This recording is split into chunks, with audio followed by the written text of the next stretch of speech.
Hello students, जोहार। हम doctor Anupama Mishra, lecturer Marwari college Ranchi, विषय नागपुरी। आज हमरे मन रौर मनक 12 इलेक्टिव कर किताब टोंगरी और पझरा गद्य पद्य संग्रह में संकलित नाटक कर विषय में जानब। रौर मनक ई किताब में 2 गो नाटक देवल जा है। एक ठोकर नाव है बंचोर और दूसर बलिदान। तो बंचोर नाटक पढ़े से पहले हमरे मन जानब कि नाटक काके कहेना। रौरे मन तो नाटक जरूर देखो। सिनेमा हो एगो नाटके है के हम नाटक में जे मूड चीज़ होवेला उके आज रौर मन के बताब। नाटक में मूड रूप से एगो कहानी होवेला। कहानी कर अनुसार पात्र होवेना। पात्र मने हीरो हीरोइन, खलनायक विलेन, और जेके हमरे साहित्य में अभिनेता अभिनेत्री कहिला। कहानी कर अनुसार संवाद होवेला और अभिनय कर के उमन कहानी के स्टेज या रंगमंच के ऊपर में देखाएना। सिनेमा के पर्दा कर ऊपर देखावल जाएला। कथा कर अनुसार गांव चाहे शहर कर वातावरण चाहे सीन होवेला और कुनवे नाटक में कुछ न कुछ उद्देश्य जरूर होवेला जेके देखाए कोशिश करल जाएला।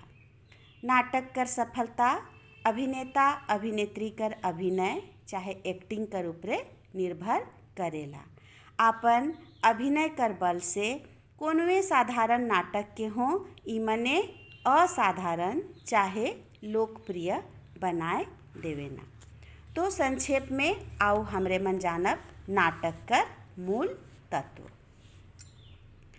साहित्य कर 3 गो मूल विधा है, गद्य, पद्य और नाटक।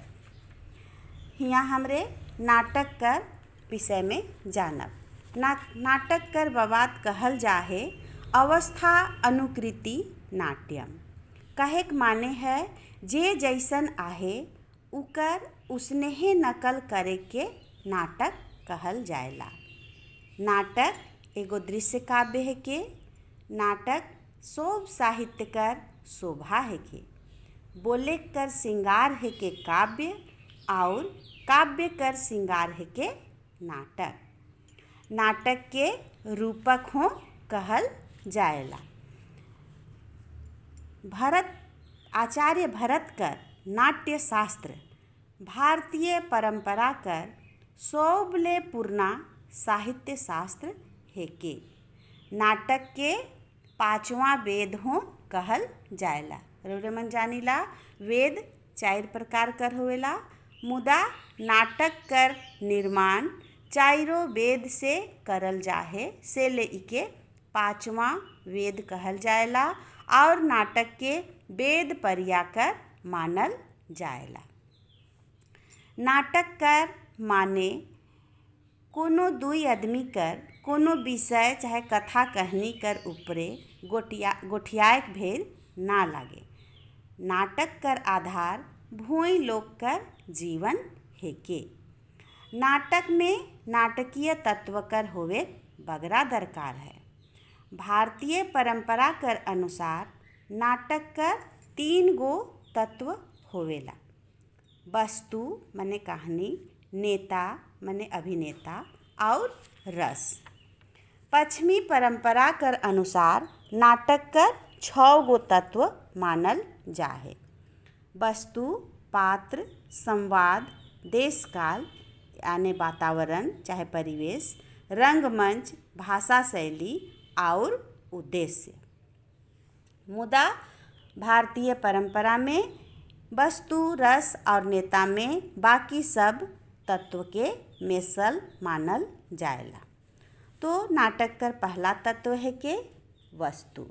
वस्तु कर मतलब होवेला कथा वस्तु माने कहानी। कोनो भी नाटक में कोई न कोई कहानी जरूर होवेला। पश्चिमी नज़र में वस्तु माने कथा वस्तु कर 6 गो हिस्सा होवेला। संघर्ष कर स्थिति, आरंभ, तीव्रता, पराकाष्ठा, अवरोह और समाप्ति। माने कोनो भी कहानी में यह स्थिति होवेला। उकर बाद में नाटक कर दूसर तत्व है नेता। नेता मने अभिनेता या हीरो। नाटक कर दूसर तत्व है नेता। नेता जे होवेला उ नाटक कर मूल पात्र होवेला और ओहे नाटक के फलागम बटे ले जाएला। नेता कर मतलब का होवेला, ले जेक वाला, जे कि नाटक कर मूल पात्र होवेला और नाटक के फलागम बटे ले जाएला, उहे नेता कहाएला। अभिनेता जे नाटक में मूद नेता होवेला उके अभिनेता चाहे हीरो कहल जाएला। ई पुरुष चाहे नारी केहू हो सकेला। नाटक कर तीसर तत्व है के रस। साहित्य कर मूद लक्ष्य के आनंद कर प्राप्ति और आनंद जे है भारतीय काव्य शास्त्री मने आनंद के रस कई हैं, जे कि रसिक चाहे सहृदय आदमी कर दिल में रहेला और नाटक कर क्रियाकलाप के देख के पझरेला। यह आनंद के रस कहल जाएला, जे कि नाटक के देख के आदमी के अनुभव होवेला। जैसे खुशी कर दृश्य देख के खुशी कर अनुभव होवेला और दुख का दृश्य देख के आँख से लोर गिरे लागेला। इखे रस दशा कहल जाएला। नाटक का तीसरा तत्व है के उद्देश्य। उद्देश्य भी नाटक कर एगो मूल तत्व है के बेगर उद्देश्य कर नाटक नहीं हो सकेला। उद्देश्य नाटक में प्रत्यक्ष चाहे अप्रत्यक्ष रूप से रहबे करेला। आगे तत्व है अभिनय। अभिनय नाटक कर असल तत्व है के अभिनय मने एक्टिंग। ई नाटक कर असल तत्व है के इकरे चलते नाटक के दृश्य काव्य कहल जाएला। पश्चिमी नाट्य शास्त्री मने अभिनय के कथोपकथन में सोमैठ के देखेना। कथोपकथन मने संवाद। कथोपकथन पात्र कर मुताबिक सरल सहज और सुंदर होवेक चाही, बुझाए नियर होवेक चाही, शिष्ट भाषा में होवेक चाही। ई कथोपकथन में ठाव विशेष कर भी प्रभाव होवेक चाही। आगे है देश काल या परिवेश। नाटक के सच देखाए के लिए सच पतियाए के लिए देश काल कर निर्वाह करे जरूरी होवेला। देश काल मतलब होवेला वातावरण चाहे सीन। जैसे गांव कर कहनी है तो गांव कर सीन रही, गांव कर वातावरण रही। ओहे नियर शहर कर कहनी है तो शहर कर वातावरण, शहर कर सीन रही। इखे कहल जाएला देश काल या वातावरण। देश काल नियर बोली होवेक चाही, पिन्हन ओढ़न होवेक चाही, रीति रिवाज मन होवेक चाही, तब नाटक सच नियर बुझाएला। नाटक कर अगला तत्व है रंगमंच। रंगमंच मने स्टेज। नाटक कर रंगमंच से गहरा संबंध होवेला। रंगमंच में नाटक कर सही परीक्षा होवेला।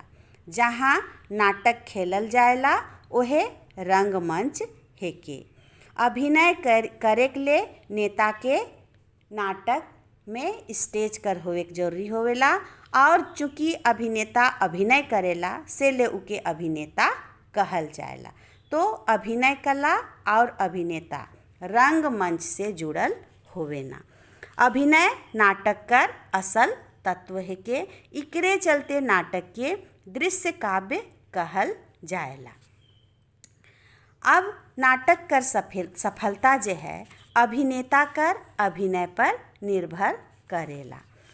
नाटक जे सफल होवी तो एगो साधारण कहानी में भी अभिनेता अपन एक्टिंग से, अपन अभिनय से नाटक के लोकप्रिय चाहे असाधारण बनाए देवेला।